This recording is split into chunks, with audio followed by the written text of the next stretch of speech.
Esperar em Deus, o que isso significa?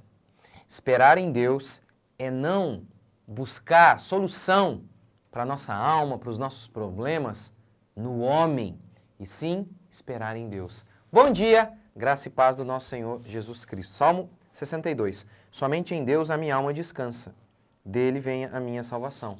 Somente em Deus a minha alma descansa, não descansa no homem. Lembra aquele outro texto? Maldito o homem que confia do homem e faz do homem o seu braço mortal, a sua esperança. É basicamente isso aqui. Claro, mais uma vez, eu recentemente falei algo sobre isso aqui em outro salmo, porque era a mesma ideia. Então vou repetir, porque é o mesmo tema aqui. Lembra? Isso aqui não significa que a gente não pode, por exemplo, pedir ajuda das pessoas. Lembra daquela história que eu contei? O rapaz chegou no céu e falou, Senhor, eu orei tanto e o Senhor não me salvou. Aí Deus disse, eu enviei. Você estava lá morrendo afogado, eu enviei. Marinha, bombeiro, a NASA. E você disse, não, estou esperando Deus. Estou esperando em Deus. Então é óbvio que esperar em Deus não significa isso. Porque inúmeras vezes,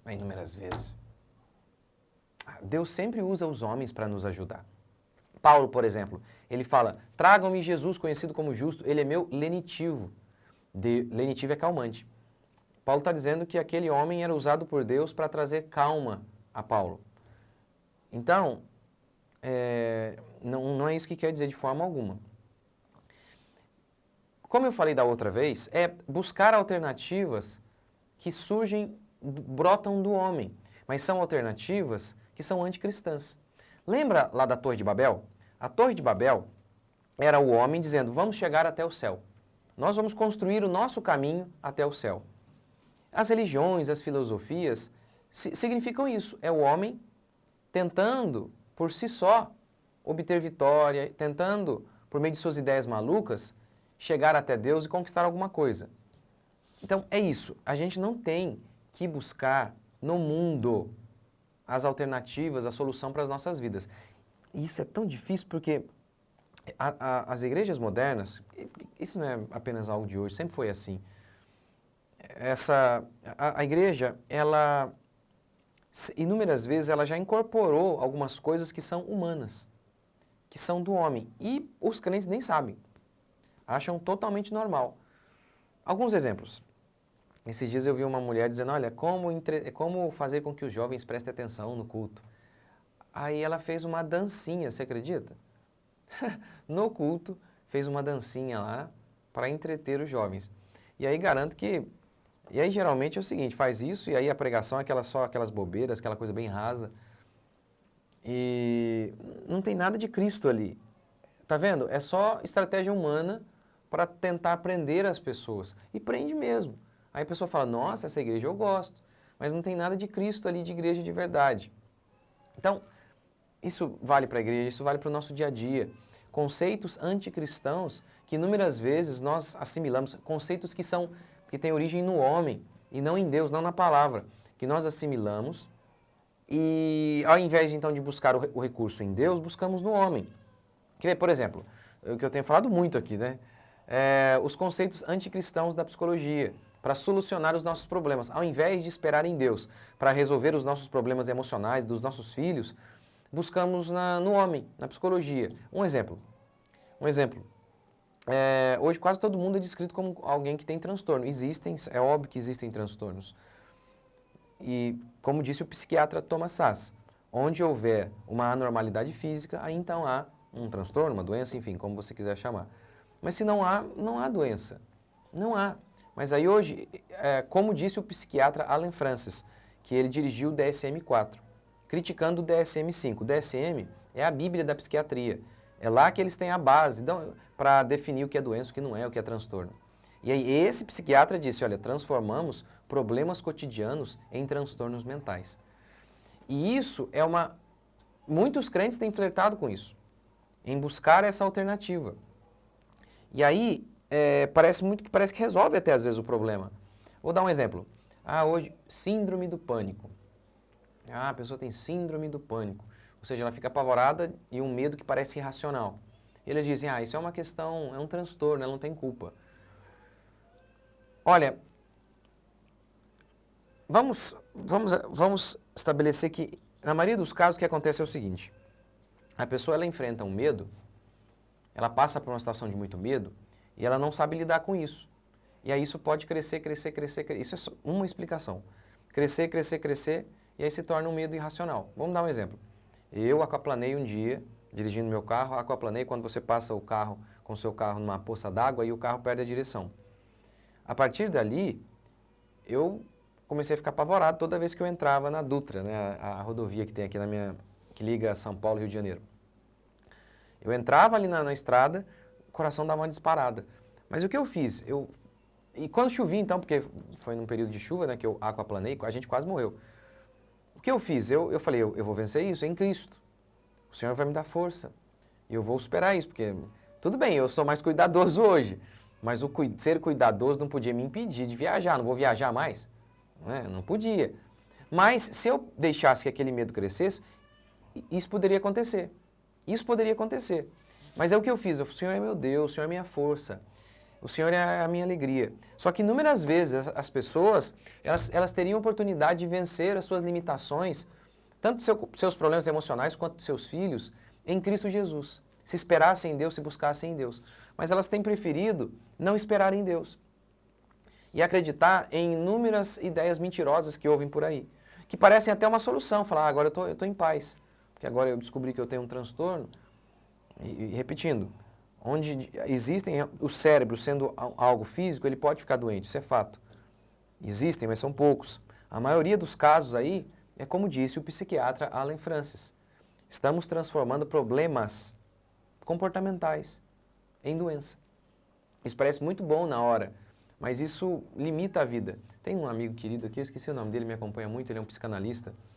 Ele compartilha sempre muitos vídeos de psiquiatras e psicanalistas metendo pau em boa parte que você vê por aí.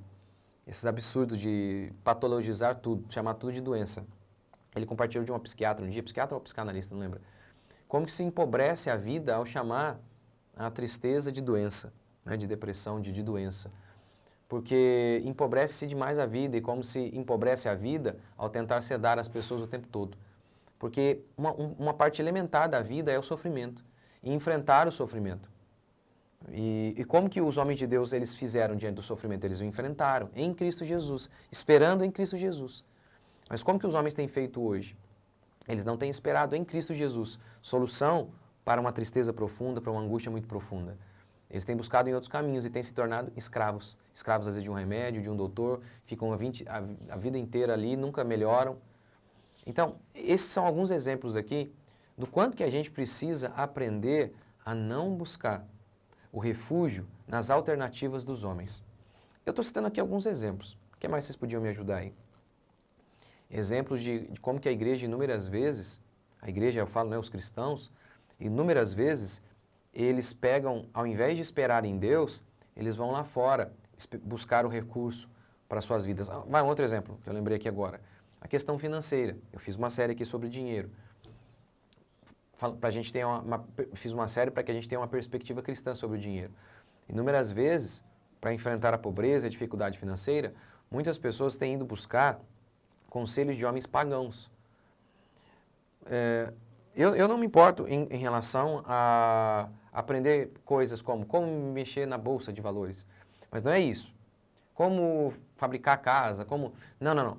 Mas é buscar em ímpios uma perspectiva do dinheiro, sobre como eles devem pensar no dinheiro e qual que é a perspectiva deles em relação ao dinheiro. E muitas vezes a perspectiva dessas pessoas é diferente da perspectiva de Paulo, da Bíblia.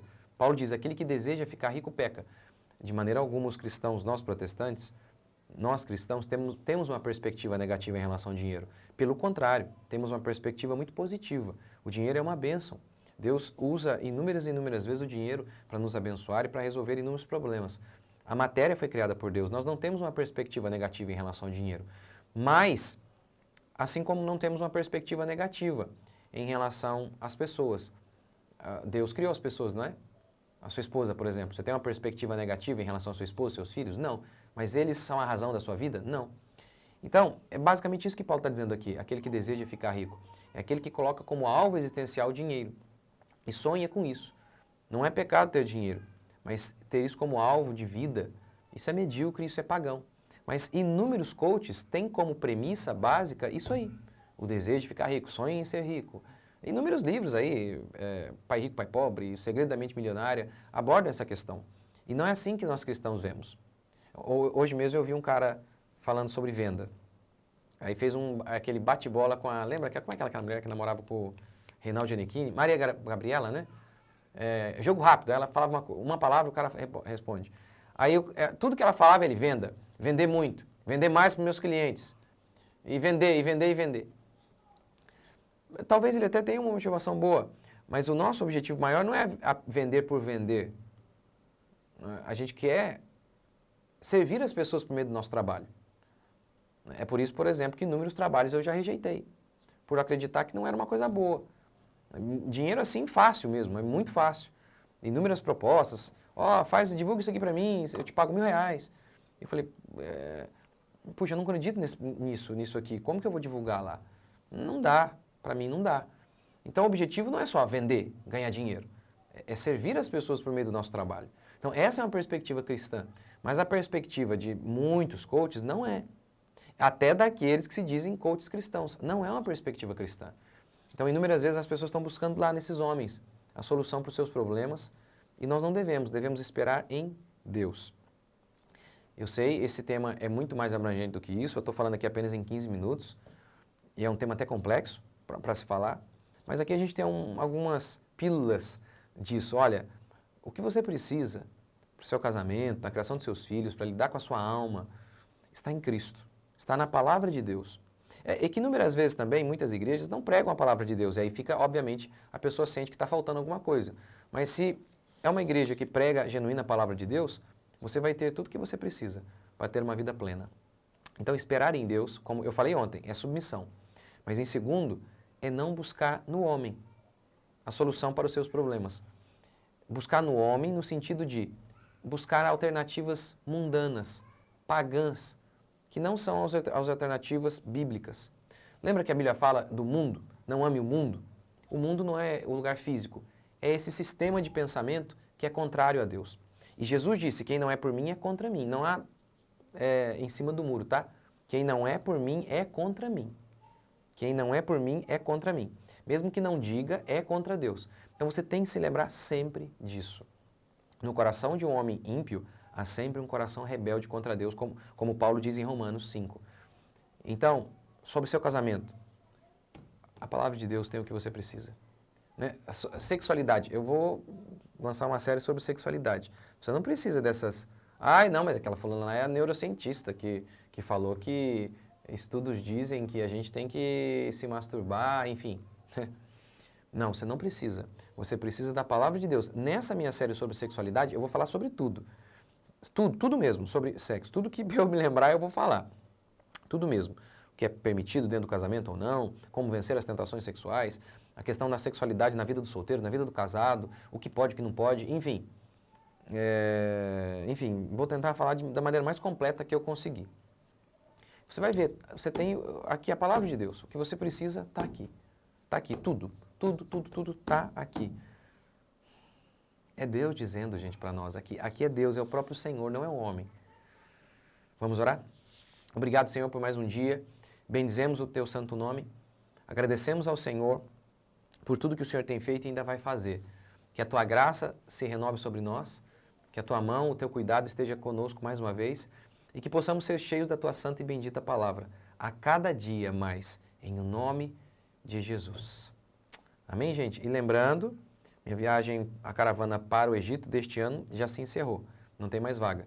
Para o ano que vem, para Israel e Grécia, as vagas estão aí, mas já estão sendo preenchidas muito rapidamente.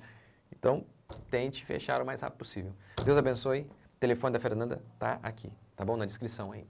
Fernanda, que é a minha agente aí para que você tire todas as suas dúvidas. Deus abençoe, gente. Até a próxima.